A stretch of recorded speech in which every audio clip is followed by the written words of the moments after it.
अस्सलाम वालेकुम, बिस्मिल्लाहिर्रहमानिर्रहीम। Welcome back to my channel Padho logic together. उम्मीद है कि आप तमाम लोग खैरियत से होंगे। तो स्टूडेंट, आज से मैं आपका लेक्चर स्टार्ट कर रहा हूँ ई कैट और बी कैट के, क्योंकि फर्स्ट ईयर के जो स्टूडेंट्स हैं और सेकंड ईयर के जो स्टूडेंट्स हैं उन्हें बहुत ज्यादा नीड होती है कि वो अपनी यूनिवर्सिटी में अगर एडमिशन लेना चाहते हैं तो वो किस तरह से एडमिशन लें। ठीक है, तो उस एडमिशन लेने के लिए आपको एप्टीट्यूड टेस्ट को पास करना होता है और उन एप्टीट्यूड टेस्ट में स्टूडेंट जो जो क्वेश्चंस आते हैं उसका क्या कॉन्सेप्ट होता है, किस तरह से वो क्वेश्चंस को सॉल्व किया जा सकता है, उन तमाम क्वेश्चंस को हम क्या करेंगे, स्टेप बाय स्टेप सीखेंगे और अपने ई कैट की तमाम कोर्स की प्रिपरेशन करेंगे। ठीक है, तो चलो आ जाओ, वक्त को जाया किए बगैर हम लोग स्टार्ट करते हैं। आज हमारे पास फंक्शन एंड लिमिट, क्योंकि स्टूडेंट्स जो है ना फंक्शन एंड लिमिट से भागते हैं। ठीक है, उनको थोड़ी सी कंफ्यूजन होती है और उसमें थोड़ा सा बहुत लॉजिक यूज हो रहा होता है ना, तो बहुत सारे स्टूडेंट्स क्या करते हैं और बहुत सारे टीचर्स भी ऐसे होते हैं जो आपको फंक्शंस एंड लिमिट के क्वेश्चंस को नहीं पढ़ाते हैं। ठीक है, लेकिन वो जितना भी उस चीज से भाग लें उनको आकर के एप्टीट्यूड आकर के क्या कर लेता है, स्टूडेंट पकड़ लेता है। एप्टीट्यूड टेस्ट आपको ऐसे पकड़ता है कि फंक्शन एंड लिमिट के क्वेश्चंस काफी ज्यादा आपके मुख्तलिफ university, NED, nurse, fast, Karachi university और साथ साथ आपके पास आईबीए, बहुत सारी यूनिवर्सिटीज हैं जहां पर इस तरह के क्वेश्चंस को क्या किया जाता है, स्टूडेंट पूछे जाते हैं और कहा जाता है कि आपने क्या करना है स्टूडेंट, इसकी आपने क्वेश्चंस को सॉल्व करना है। तो आज से हम लोग स्टार्ट करेंगे स्टूडेंट, हमारा पहला सीरीज है, फर्स्ट पार्ट है लेक्चर का, वो फंक्शन एंड लिमिट है। ठीक है, फंक्शन एंड लिमिट वैसे आप सेकंड ईयर में पढ़े होंगे, लेकिन खैर हम क्या करेंगे इसको डिटेल में पढ़ते हैं और एप्टीट्यूड टेस्ट से रिलेटेड जो शॉर्टकट ट्रिक के हिसाब से क्या होता है आप तमाम चीजों को सीख लेते हो, उस तरह से सीखते हैं। अगर आपको ई कैट और एमडी कैट या फिर बी कैट के ग्रुप में ऐड होना है तो आपके पास मेरा नंबर शो हुआ होगा, उसमें आपने मुझे मैसेज करना है। वहां पे टाइम टू टाइम आपको क्या किया जाता है स्टूडेंट, आपको अपडेट किया जाता है यूनिवर्सिटी से रिलेटेड, आपको एमसीक्यूज के काफी ज्यादा मटेरियल्स प्रोवाइड किए जाते हैं और आपको काफी हद तक क्या किया जाता है उसमें तैयारी करवा दी जाती है। ठीक है, तो अगर आपने उसमें एनरोल होना है तो आपके पास मेरा नंबर शेयर होगा, उसमें आपने मुझे मैसेज करना और कहना है कि सर मुझे आप मैथमेटिक्स से रिलेटेड या फिर फिजिक्स के मैसेज जिससे भी रिलेटेड हैं उसके रिलेटेड आप क्या कर दें, आप मुझे ऐड कर दें तो मैं आपको उसका प्रोसीजर बता दूंगा, बस अपना नाम क्लास लिख करके मुझे आपको सेंड करना है। ठीक है, तो चलो आज हमारे पास सबसे पहले चैप्टर का जो नाम है फंक्शन एंड लिमिट, तो उसमें सबसे पहले हम लोग फंक्शन को देखेंगे फिर उसके बाद उसके लिमिट्स को चेक करेंगे। ठीक है, तो फंक्शन एंड लिमिट के अंदर सबसे पहले डेफिनेशन देख लेते हैं कि function in mathematics is a relation between a set of input, a set of possible output where each input is related to exactly one output। ठीक है, तो ये हमारे पास ना कुछ डेफिनेशन टाइप से लिखा हुआ है। ठीक है, लेकिन मैं आपसे एक चीज बोलता हूँ, ये फंक्शन होता क्या है? अगर देखा जाए डेली लाइफ के हिसाब से देखा जाए स्टूडेंट्स, तो आप फंक्शन हम बोलते किसको है? फंक्शन बोलते हैं किसी किस्म का कोई इवेंट होता है। ठीक है, और उस जैसे कि आपके घर पे क्या हुआ, आपको एक दावत के लिए, एक इवेंट के लिए, एक फंक्शन के लिए कार्ड मिला। ठीक है, उस कार्ड के अंदर मेंशन था कि ये कार्ड जो है एक बर्थडे पार्टी की है। ठीक है, तो आपने क्या करा, अच्छा बर्थडे पार्टी है, ओके सही है, तो आप क्या गए, आपने देखा, आपको एज ए इनपुट मिला बर्थडे पार्टी का और आपको क्या जाना है वहां पे जाकर देखना है कि वाकई में क्या बर्थडे पार्टी है कि नहीं है, तो जाहिर सी बात है बर्थडे पार्टी ही होगी। तो आप जब वहां पर गए आप देखते हैं कि हाँ वाकई में ये बर्थडे पार्टी है, यहाँ पे कोई बारात का फंक्शन नहीं हो रहा। तो कहने का मकसद ये है जो इनपुट मिला, जो बताया गया उससे एग्जैक्टली क्या हुआ आप जाकर देखें तो उसी तरह से ही आपके पास क्या है, एक इवेंट आपको नजर आया। ठीक है, तो फंक्शन भी आप इसी तरह से कह सकते हो कि अगर फंक्शन को आप ये कहोगे कि अगर आप किसी भी टर्म में स्टूडेंट एज ए इनपुट लेते हो तो उसका जो आउटपुट है ना वो एक जैसा, मतलब कि आउटपुट जो है ना वो एक ही आएगा। यहाँ पे वर्ड देखो, लफ्ज को देखो, where each input is related to exactly one output, मतलब हर एक इनपुट लेने के बाद आपके पास क्या आएगा, सिर्फ एक आउटपुट आएगा। तो उस वाले टर्म को हम क्या कहते हैं, उस टर्म को फंक्शन कहते हैं। अब बोलोगे सर आप क्या बता रहे हैं, हमें तो कुछ समझ ही नहीं आ रहा कि पता नहीं क्या हो रहा है, क्या बोल रहे हैं फंक्शन और शादी और बारात। ठीक है, तो मैं आपको बताने की कोशिश करता हूँ, आपको कंफ्यूज नहीं होना, मैं आपको बताऊंगा किस तरीके से। देखो मेरे पास एक फंक्शन है, जैसे कि मैंने यहाँ पे बोल दिया, एक नॉर्मल तरीके से मैंने यहाँ पे लिखा है कि मेरे पास एक वाई टर्म है और यहाँ पे लिखा है बेटा 2x का स्क्वायर। ठीक है, मैंने क्या लिख दिया, 2x का स्क्वायर। एक अलजेब्रिक एक्सप्रेशन आपके सामने मैंने क्या किया, अलजेब्रिक इक्वेशन मैंने आपके सामने क्या कर दिया है, लिख करके दिखा दिया है। ठीक है, अब मुझे ये मालूम करना है कि ये फंक्शन है कि नहीं है, और डेफिनेशन को याद रखना, एक इनपुट दोगे तो क्या आ जाए, मेरे पास आउटपुट आ जाए। ठीक है, तो देखो याद रखना, हमारे पास अपनी मैथमेटिक्स को देखें अपने 8th ग्रेड की जो मैथमेटिक्स की बुक होती है उसके अंदर स्टूडेंट हमेशा y क्या होता है स्टूडेंट, इंडिपेंडेंट होता है, सॉरी y जो होता है वो डिपेंडेंट होता है, y क्या होता है स्टूडेंट, डिपेंडेंट होता है, और मेरे पास x क्या होता है हमेशा इंडिपेंडेंट होता है। x क्या होता है स्टूडेंट, इंडिपेंडेंट। बेटा अब बोलोगे इंडिपेंडेंट का मतलब क्या होता है, बेटा इंडिपेंडेंट का मतलब होता है जो कि आजाद है, ठीक है, और डिपेंड का मतलब क्या होता है, जो किसी के ऊपर डिपेंड करते हैं, ठीक है। आप क्या करते हो, आप अगर पढ़ना होता है या आपको किसी चीज को यूट्यूब देखना होता है, ठीक है, यूट्यूब की वीडियो देखना होता है, तो आप डिपेंड करते हो, किसके ऊपर डिपेंड करते हो, इंटरनेट के ऊपर डिपेंड करते हो। अगर इंटरनेट होगा तभी तो यूट्यूब चल सकेगा ना, ठीक है। यूट्यूब के लिए हमें क्या चाहिए, यूट्यूब के चलाने के लिए हमें किसकी जरूरत पड़ी है, हमें जरूरत पड़ी है किसकी, इंटरनेट की। अगर इंटरनेट होगा तो आप YouTube में सोल्यूशन देख सकते हो, ठीक है। तो उसी तरीके से यहाँ पे है कि अगर हमें x की वैल्यू पता होगी तो y की वैल्यू खुद ब खुद ही निकल जाएगी, ठीक है। मतलब x की वैल्यू कुछ भी हो सकती है, ये डिपेंड नहीं करता, लेकिन y डिपेंड करता है किसके ऊपर, x के ऊपर। तो x की वैल्यू अगर पुट होगी तो क्या होगा, y की वैल्यू आ जाएगी, ठीक है। ये मेरे पास क्या होता है, डिपेंडेंट और इंडिपेंडेंट का टर्म होता है। अब चलो आ जाओ हम फंक्शन में, फंक्शन को देख लेते हैं। इसमें मैंने क्या करा, मैंने सपोज किया, मैंने पुट कर दिया कि बेटा x मेरे बराबर है 2 के, मैंने सपोज किया x बराबर है किसके, 2 के। तो बेटा अगर मैंने y को वैसे ही दिया 2 लिखा और 2 के ऊपर क्या लगा दिया, स्क्वायर लगा दिया, तो मेरे पास y की वैल्यू क्या आ जाएगी स्टूडेंट, 2 मल्टीप्लाई बाय 4, 2 2 4 होता है, और मेरे पास y की वैल्यू क्या आ जाएगी, 4 2 8। तो मेरे पास क्या आ गया बेटा, y की वैल्यू क्या आ गई 8। मतलब x की वैल्यू जब पुट किया तो y की वैल्यू निकला। x क्या था बेटा, इंडिपेंडेंट था, y क्या था, डिपेंडेंट था। अब साथ साथ देखो, जब मैंने x की वैल्यू एक इनपुट दिया, मतलब x को कोई वैल्यू मैंने सपोज किया, इट्स लाइक एन इनपुट, तो उससे बेटा क्या जनरेट होकर के आया, उससे जनरेट होकर के आया मेरे पास क्या आया, एक आउटपुट आया, ठीक है। तो मतलब एक इनपुट देने के बाद हमारे पास सिर्फ और सिर्फ एक आंसर आए, तो ऐसी चीज को क्या कहते हैं, हम लोग कहते हैं फंक्शन, ठीक है। एक इनपुट से सिर्फ और सिर्फ एक आउटपुट आए, वो मेरे पास क्या होता है स्टूडेंट, फंक्शन होता है। फिर से सोच लो, अब देखो इसमें मैंने क्या करा, सिर्फ एक वैल्यू पुट करी तो मेरे पास आएगा, इसमें दो नहीं आई, ना प्लस में आई ना माइनस में आई। तो ऐसे क्रम को मैं फिर से कहता हूं स्टूडेंट कि where each input is related to the exactly one output, that's mean कि एक इनपुट से हमेशा एक आउटपुट आए उस जैसा, और मतलब एक इनपुट से दो आउटपुट नहीं बल्कि सिर्फ और सिर्फ एक आउटपुट आए, तो ऐसे क्रम को हम क्या कहते हैं, ऐसे क्रम को हम लोग कहते हैं फंक्शन, ठीक है। अब आप बोलोगे सर अगर दो आउटपुट आ जाएगा तो क्या होगा, उसका भी तो कुछ बताएं, तो उसके लिए हम चलते हैं रिलेशन की जानिब, ठीक है। अब रिलेशन में क्या होता है student, a relation in mathematics is the connection और association between element of two set. किसी भी दो चीजों के दरमियान स्टूडेंट रिलेशन को देखा जाए, ताल्लुक को देखा जाए, या किसी दो एलिमेंट के दरमियान ताल्लुक को देखा जाए, या दो से ज्यादा के दरमियान ताल्लुकात को देखा जाए, वो मेरे पास क्या होता है, रिलेशन होता है, ठीक है।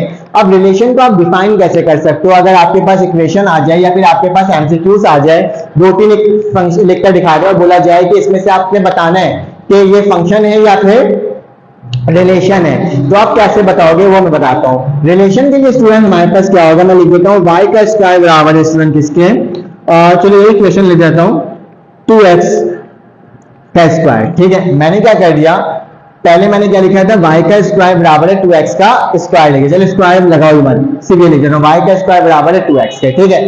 तो अब क्या करना होगा स्टूडेंट, अब मुझे ये 2 है इसको हटाना है, जाहिर सी बात है, और जब भी हमें स्क्वायर को हटाना होता है तो हम क्या कहते हैं, रूट लगाते हैं। तो मैंने यहाँ पे रूट लगाया, ये क्या हो जाएगा, 2x के ऊपर क्या आ जाएगा, रूट लग जाएगा, ठीक है। अगर मुझे सिंपलेस्ट करना है तो सिर्फ मैं इसको 4 लिख देता हूँ, ठीक है, 4 लिख दिया मैंने, ताकि रूट की वैल्यू क्या हो जाए, फाइंड आउट हो जाए, और x की वैल्यू को जी पुट कर लूंगा, ठीक है। तो मैंने क्या लगा दिया स्टूडेंट, 4 लगा दिया, सही है, यहाँ तक कोई प्रॉब्लम की बात नहीं है बेटा। इस स्क्वायर से ये रूट क्या हो गया, कैंसिल आउट हो गया, तो मेरे पास क्या बच रहा है बेटा, y बच रहा है, और यहाँ पे रूट 4 किसके बराबर होता है स्टूडेंट, 2, और अंडर रूट x के ऊपर रूट लग गया। जब भी रूट की वैल्यू कटती है तो एक वैल्यू प्लस में आती है और एक वैल्यू क्या आती है, नेगेटिव। अब जरा गौर से देखो, अब मैं यहाँ पे पुट करता हूँ स्टूडेंट, क्या आप लोगों के लिए पुट कर लिया कि x बराबर है स्टूडेंट 2 के, इस दफा मैंने 2 ही पुट किया है, ठीक है, एक इनपुट दे रहा हूँ। अब देखते हैं मेरे पास आउटपुट कितना जनरेट होता है, तो y लिखूंगा बेटा, प्लस माइनस 2 लिखूंगा, रूट लगाऊंगा, x की जगह अगर मैं 2 ना लिखूं, मैं 4 लिख देता हूँ, चलो 4 लिख देता हूँ, मैंने 4 लिख दिया, ठीक है, 4 का रूट आसानी से आ जाएगा ना। तो मेरे पास क्या हो जाएगा स्टूडेंट, y लिखा equal two plus minus 2 multiply by 2, तो y की वैल्यू क्या आ जाएगी बेटा, प्लस माइनस 2 2 का 4। तो बेटा देखो y की वैल्यू एक प्लस में 4 आ रही है और एक y की वैल्यू बेटा किसमें आ रही है -4, मतलब दो वैल्यूज आ रही है। मैंने अभी बताया था फंक्शन होने के लिए क्या होना चाहिए कि जब एक इनपुट दो तो सिर्फ और सिर्फ एक आउटपुट आए तो वो मेरे पास फंक्शन होता है। और वो वाला टर्म जिसमें आप एक इनपुट दो और उससे कई ज्यादा आपके पास आउटपुट आ जाए, एक से ज्यादा आउटपुट आ जाए, तो वो फंक्शन नहीं होता, वो क्या होता है स्टूडेंट रिलेशन। वो क्या होता है रिलेशन, ठीक है। और ये क्या होता है फंक्शन। स्टूडेंट अब एमसीक्यूज आ जाए इस तरीके से कि आपने आइडेंटिफाई करना है कि फंक्शन क्या है और रिलेशन क्या है। क्या आप आराम तरीके से कर सकते हो? जी बिल्कुल कर सकते हो, क्योंकि आपने पता ही चल गया कि फंक्शन क्या होता है और रिलेशन क्या होता है, ठीक है। तो क्या कर सकते हो? आराम से कर सकते हो। तो कोई भी सवाल आता है इस तरह के एमसीक्यूज पूछे जाते हैं कि बता दें ये फंक्शन है या फिर रिलेशन है, तो आपने क्या करना है, आपने फंक्शन और रिलेशन करना है। लेकिन इसमें यहाँ पर आके खत्म नहीं होता, आपने क्या करना होगा, इस तरह के सवालात इक्वेशन के फॉर्म में दिया जा सकता है, लेकिन इसके अलावा और भी फॉर्म्स होते हैं जिसके हिसाब से आपको पूछा जा सकता है कि फंक्शन है या फिर रिलेशन है। तो मैं आपको दिखाता हूँ, इसको रब करना होगा, मैं साथ साथ रब भी करते जाता हूँ, क्योंकि जो जो काम हमने करना है ना वो हमने डिटेल में सीखना है, ठीक है, ताकि आपने क्या कर सको, अपने बोर्ड के पेपर में बेस्ट तरीके से क्या कर सको स्टूडेंट, अच्छे मार्क्स ले सको, ठीक है। तो फंक्शन के बारे में मैंने बता दिया, रिलेशन के बारे में बता दिया। अब फंक्शन को रिप्रेजेंट स्टूडेंट टैबुलर फॉर्म में भी किया जा सकता है। किसमें? टैबुलर फॉर्म में। आपने सेट में पढ़ा होगा टैबुलर फॉर्म। अब फंक्शन को रिप्रेजेंट करना है स्टूडेंट, मैंने सपोज कर लिया कि मेरे पास एक फंक्शन ये है और यहाँ पे लिख दिया मैंने 1 2 2 3 4 2 के बाद लिख दो 3 लिख रहा हूँ 3 6, ठीक है। इस तरीके से मैंने क्या करा, आपके सामने एक क्रम लिख दिया, ठीक है। और बोला जा सकता है कि आप इसमें से बता दो स्टूडेंट ये फंक्शन है कि नहीं है, ठीक है। और ये भी पूछा जा सकता है इसको देखते हुए कि इसमें डोमेन क्या है, रेंज क्या है, या फिर ये भी पूछा जा सकता है आपने ये बताना है कि ये इसका कोडोमेन क्या है, ठीक है। तो तमाम चीजें ना पूछा जा सकता है, ठीक है। तो मैं आपको बताता हूं कि आप कैसे आइडेंटिफाई कर सकते हो। इक्वेशन तो समझ में आ गया ना कि जहां पर आपके पास स्टूडेंट दो वैल्यूज आ जाए, ठीक है, तो वो क्या होता है रिलेशन होता है, ये रिलेशन हो जाएगा। और ये क्या हो जाएगा स्टूडेंट 2x का स्क्वायर, ये क्या हो जाएगा फंक्शन हो जाएगा, ठीक है। तो आप इसको देख के समझ जाओगे, रूट लगाओगे, दो वैल्यूज अगर आ रही है तो रिलेशन, अगर दो वैल्यूज नहीं आ रही, सिर्फ एक इनपुट देने के बाद एक आउटपुट आ रहा है तो वो फंक्शन है, ठीक है। अब ये तो आप कर लोगे, समझ जाओगे। लेकिन अगर ऐसा फॉर्म आ जाए एमसीक्यूज के अंदर और पूछा जाए कि फंक्शन और रिलेशन क्या है, तो आप कैसे बताओगे, ठीक है। तो सबसे पहले याद रखना है स्टूडेंट कि हमारे पास ये फर्स्ट टर्म है ना, ये 1, उसके बाद ये 2 है और उसके बाद ये 3 है, ये सारे टर्म हमारे पास इनपुट है। क्या है? इनपुट, ठीक है। इनपुट बोलो इसको, या फिर इसको स्टूडेंट क्या बोल सकते हो, डोमेन भी बोल सकते हो। क्या बोल सकते हो? डोमेन, ठीक है। और जो मेरे पास बाद में लिखी हुई वैल्यू है 2 3 6, ठीक है, तो ये वाली जो वैल्यू है इसको स्टूडेंट आप बोल सकते हो आउटपुट या फिर रेंज, ठीक है। आउटपुट या फिर रेंज बोल सकते हो या फिर इमेज भी बोल सकते हो, ठीक है। तो याद रखना फर्स्ट वैल्यू मेरे पास क्या है बेटा, क्या मैंने अभी बताया आपको, आपके पास इनपुट हो गया, डोमेन होगा, और सेकंड वैल्यू क्या होगी, आउटपुट और रेंज, ठीक है। अब याद रखना कि अगर आप इसको मालूम करना चाहते हो कि ये हमारे पास क्या है, फंक्शन है कि नहीं फंक्शन है, तो आप इसकी मैपिंग कर लो। कैसे कर लो? मैपिंग, ठीक है। मैपिंग में क्या होता है बेटा, ये फर्स्ट टर्म जो होती है वो यहां लिखा जाती है 1 2 और 3, और सेकंड टर्म जो होती है क्या होती है 2 3 और 6 लिख दिया, ठीक है। अब देखो एक इनपुट दिया तो उसके बाद मेरे पास क्या है बेटा, 1 पुट किया तो क्या आया 2, 1 पुट किया तो मेरे पास क्या आ गया स्टूडेंट 2 आ गया। एक इनपुट डाला तो एक ही क्या आया स्टूडेंट, आउटपुट आया। इसके बाद देखो क्या लिखा हुआ है, 2 के बाद 3 आया, तो 2 पुट किया तो स्टूडेंट क्या आ गया, 3 आ गया। और जब 3 पुट किया तो क्या आ गया स्टूडेंट, 6 आ गया। कोई क्वेश्चन हो जिसके हिसाब से आपने वैल्यू पुट करते जा रहे हो और मेरे पास क्या हो रहा है स्टूडेंट, अलग अलग वैल्यू, तो ऐसा फंक्शन जिसमें एक इनपुट देने के बाद एक आउटपुट आता है उसे हम क्या कहते हैं स्टूडेंट, उसे हम क्या कहते हैं फंक्शन। तो यह टर्म मेरे पास फंक्शन होगी, ठीक है, क्योंकि एक इनपुट देने से एक आउटपुट आ रहा है। एक और चीज सीख लो, ये सारी टर्म मेरे पास रेंज है, वाली टर्म में सॉरी ये वाली टर्म मेरे पास डोमेन है, वाली टर्म मेरे पास रेंज है। बेटा इसके अंदर अगर एक और वैल्यू लिखा हुआ होता तो उसको हम क्या बोलते हैं, कोडोमेन बोलते हैं, ठीक है। कोडोमेन पूछा जा सकता है कि रेंज क्या है, कोडोमेन क्या है। अगर इसमें से लिखना चाहो कोडोमेन तो मैं बोल सकता हूँ 2 3 6 और 7, ये मेरे पास क्या है, कोडोमेन है। रेंज मतलब रिजल्ट, रिजल्ट जो आया है वो क्या आया, 2 3 और 6 आया है, ठीक है सपोज। और मेरे पास इनपुट क्या आया स्टूडेंट, जो इसमें लिखा हुआ था, ठीक है। अब आप बोलोगे सर हम लोग तो ऐसे बनाकर चेक कर ले रहे हैं, ठीक है। अगर हमारे पास टाइम ना हो और हमें ना बनाना हो, टाइम मतलब कितना मैपिंग करने की जरूरत ना पड़े, हमें डायरेक्टली पहचानना है कि हमें पता चल सके कि ये फंक्शन है कि नहीं है स्टूडेंट। तो आप डायरेक्टली देख लोगे कि हमारे पास जो फर्स्ट टर्म होगी ना, जो भी इनपुट होगा वो रिपीट नहीं होना चाहिए। अगर हमारे पास इनपुट रिपीट कर गया तो इसका मतलब क्या हो गया, वो फंक्शन नहीं है। देखो इस तरीके से, अगर मैं यहाँ पे सपोज क्या लिख देता हूँ स्टूडेंट, दोबारा से 2 लिख देता हूँ, ठीक है, 2,3 और 2,6, ठीक है। तो यहाँ पे मैपिंग करता हूँ, मेरे पास क्या है बेटा, इनपुट में 1 2 और 2, तो मतलब 1 2 होगा क्योंकि रिपीट तो हम लिख नहीं सकते हैं, ठीक है। मैंने 1 2 लिख दिया और यहाँ पे एक और टर्म लिख दिया, ठीक है। मेरे पास आउटपुट क्या है, 2 3 और 6, तो क्या लिखूंगा 2 3 और 6, ठीक है। जब बेटा 1 पुट किया तो क्या आ गया 2, 1 पुट किया तो मेरे पास क्या आ गया 2। उसके बाद बेटा मैंने 2 पुट किया तो क्या आ गया 3, 2 पुट किया तो क्या आ गया 3, और फिर दोबारा से 2 पुट किया तो क्या आ गया 6। तो बेटा ऐसा कभी पॉसिबल ही नहीं है, मैंने बताया ना, एक इनपुट से सिर्फ और सिर्फ एक आउटपुट आना चाहिए, ठीक है।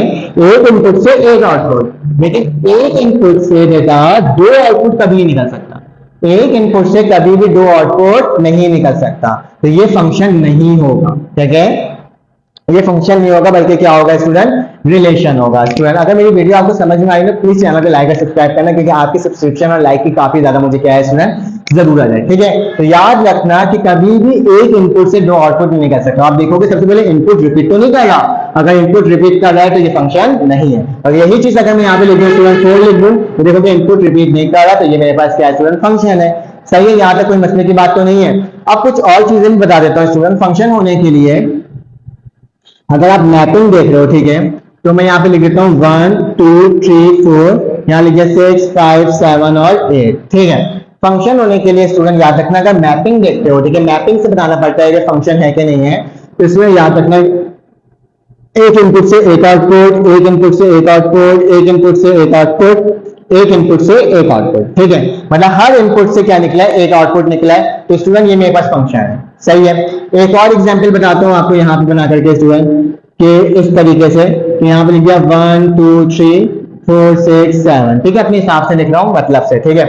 मैंने क्या करा बेटा, एक इनपुट से एक आउटपुट निकाला, एक इनपुट से दूसरा आउटपुट निकाला, एक इनपुट से तीसरा आउटपुट निकाला। अब बहुत सारे बच्चे ना कंफ्यूज होकर बोल देते हैं ये फंक्शन नहीं है, बच्चे ये बोल देते हैं, तो स्टूडेंट ऐसा नहीं है, ये फंक्शन है। क्यों फंक्शन है, क्योंकि स्टूडेंट जरा गौर से देखें, 1 से क्या आ रहा है, 4 आ रहा है, मतलब जो आपने इनपुट पुट किया है उससे सिर्फ एक ही आउटपुट आ रहा है, ठीक है। फिर दूसरा इनपुट 2 पुट किया तो उससे क्या है स्टूडेंट, 4 आया। मैंने आपको बताया था कभी इनपुट रिपीट नहीं करना चाहिए, लेकिन आउटपुट रिपीट कर सकता है, ठीक है। मतलब क्या पता कोई ऐसा नंबर हो जिससे बेटा 1 पुट करने से 4 आ रहा हो और दोबारा से 2 पुट करने से भी क्या आ रहा है स्टूडेंट, 4 आ रहा हो, तो ऐसे क्रम को भी हम क्या कहते हैं बेटा, फंक्शन कहते हैं। आउटपुट एक जैसे आ सकते हैं लेकिन इनपुट 2 नहीं निकल सकता, मतलब ये वाली कंडीशन ये वाली कंडीशन नहीं हो सकती। मैं यहाँ पे लिख के दिखा देता हूँ, 1 2 3 4 6 7, तो 1 से 4 चले गया, 2 से ये चले गया, 2 से 6, तो ये फंक्शन कभी नहीं हो सकता। मतलब इनपुट से 2 नहीं निकल सकता, लेकिन आउटपुट से 2 एक जैसे आ सकते हैं, ठीक है। तो ये वाली टर्म मेरे पास क्या होगा स्टूडेंट, फंक्शन होगा। ये वाली टर्म भी मेरे पास क्या होगा, फंक्शन होगा, ठीक है। और ये वाली टर्म मेरे पास फंक्शन नहीं होगा, क्योंकि इसमें बेटा एक इनपुट से 2 आउटपुट आ रहे हैं, ठीक है। तो इस चीज को आपने याद रखना है ताकि क्या हो सके, आपके फंक्शंस और इसके बारे में पता चल सके। अब मैं आपको कुछ चीजें बता रहा हूँ, कुछ चीजें यहाँ पे लिखकर दिखा रहा हूँ, आपने मुझे कमेंट में करके बताना है, क्योंकि हम टेस्ट भी एक साथ लेते रहेंगे ना, तो हमें मुझे करके बताना है कि ये इनपुट है या फिर ये फंक्शन है या फिर रिलेशन है, ठीक है। तो जरूर मुझे ये कमेंट करके बताना है स्टूडेंट। मैं कुछ इक्वेशंस लिखकर दूंगा आपको और कुछ टर्म लिखकर दूंगा, जिसके तहत आपने मुझे बताना होगा स्टूडेंट ये फंक्शन है कि नहीं है, क्योंकि मुझे आपके पेपर्स की तैयारी करवानी है ताकि आपके एप्टीट्यूड टेस्ट में अच्छे मार्क्स आ सके। देखिए छोटे छोटे कॉन्सेप्ट ना पूछे जाते हैं एप्टीट्यूड टेस्ट में किसी भी, ठीक है। तो मैं आपको पहला सवाल दे रहा हूं, आपने डिफाइन किया, आपने बताना है ये फंक्शन है या नहीं है या फिर रिलेशन है, ठीक है। y प्लस 2x प्लस 4, ठीक है, याली इक्वेशन दी है मैंने एक, आपको एक इक्वेशन ये दिया है y स्क्वायर, ठीक है। आप ऐसे लिखोगे, question number 1 function, question number 2 function नहीं या फंक्शन है, जो भी होगा, ठीक है। y का स्क्वायर बराबर है किसके, अगर 2x का स्क्वायर, ठीक है। आपने इसका बताना है मुझे, y बराबर है x स्क्वायर के, आपने इसका बताना है स्टूडेंट मुझे y स्क्वायर बराबर है x के, ठीक है। इसका आपने बताना है। साथ साथ स्टूडेंट 5वें सवाल में मैं आपको टेबुलर फॉर्म में लिखकर दिखाता हूँ कि a बराबर है स्टूडेंट 1, 2 6,4 और 7,8 ये फंक्शन है कि नहीं है। और सेक्स का आपने बताना है स्टूडेंट कि इसके अंदर स्टूडेंट 3,4 ठीक है, 5,6 और 7,8 ठीक है। आपने इसका बताना है रेंज, तो इसमें रेंज क्या है ठीक है। साथ साथ आपने मुझे ये भी बताना है कि एक और फंक्शन लिख रहा हूँ, चलो ए के साथ बी लिख देता हूँ ठीक है, और इसको लिख देता हूँ सी ठीक है। ये लिख देता हूँ बेटा 1,2, यहाँ लिखता हूँ बेटा 3,4, यहाँ लिखता हूँ 3,7 और ये क्या हो जाएगा 2,4 ठीक है। आपने बताना ये फंक्शन है कि नहीं है ठीक है। जहां पे मैंने मेंशन कर दिया रेंज, तो सिर्फ इसका रेंज बताना है, बाकी सबका फंक्शन बताना है और क्या बताना है या है या नहीं है ठीक है, रिलेशन है या फंक्शन है। तो स्टूडेंट ये आपको टॉपिक आज का मैं क्या करता हूँ यहाँ पे एंड करता हूँ। इसके बाद हमने सीखेंगे कि ग्राफ की मदद से आप फंक्शन कैसे शो कर सकते हो। फिर इसके बाद सीखेंगे हम लोग स्टूडेंट कि टाइप्स कौन कौन सी फंक्शन की होती है, ताकि क्या हो सके आपकी बेस्ट तरीके से तैयारी हो सके। अगर वीडियो अच्छी लगी तो प्लीज कमेंट करके बताना, ताकि मैं आपकी इसी तरीके से तैयारी करवा सकूँ। इंशाल्लाह आपसे एक न्यू वीडियो मुलाकात होती है। जब तक के लिए अपना ख्याल रखें, अपने का ख्याल रखें, दुआ में याद रखें। अल्लाह हाफिज।